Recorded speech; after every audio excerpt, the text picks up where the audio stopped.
C'est l'un des berceaux historiques de la céramique. Faenza est un lieu unique.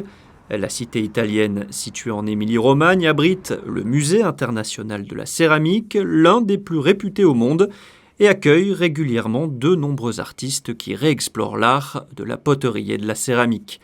Les artisans locaux les accompagnent dans leur création. L'État monégasque a passé l'an dernier une commande à l'artiste romain Giuseppe Ducrot afin de créer une œuvre en céramique selon la volonté du prince souverain.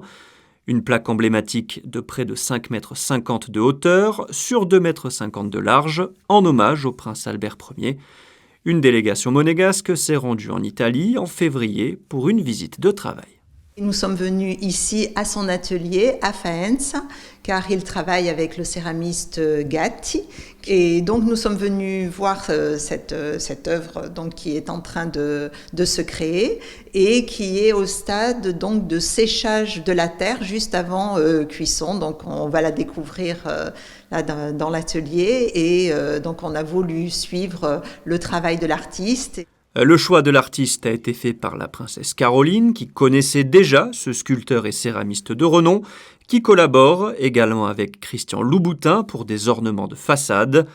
L'œuvre est actuellement dans un entrepôt, mesure 6,10 m de hauteur, pour l'instant en phase de séchage, avant la phase de cuisson. Adesso il lavoro è finito, è in fase di essiccazione e una volta completata questa fase sarà cotto per una prima fase e poi ricotto un'altra volta per eseguire la smaltatura. E una volta finita questa opération, si procède poi per il montaggio in loco. Moi j'avais rencontré la première fois son travail dans une galerie à Paris, la galerie du Passage, pardon, de Pierre Passebon.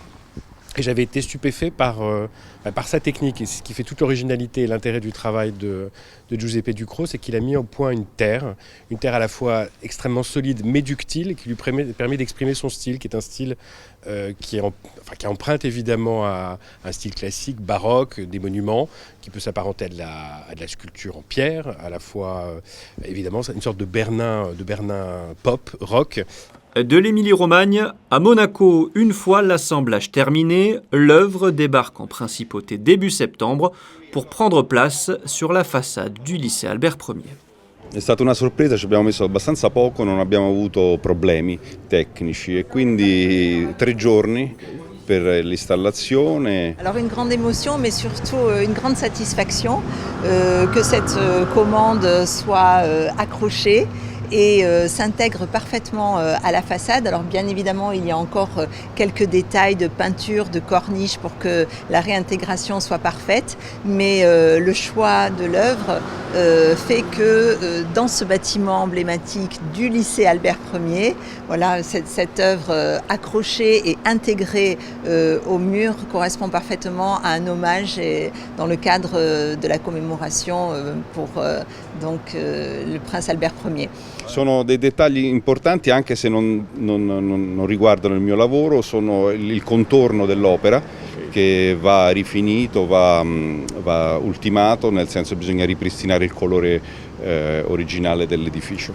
Mercredi 11 octobre, c'est le jour J. Dévoiler une œuvre est toujours un moment unique, surtout sur l'espace public.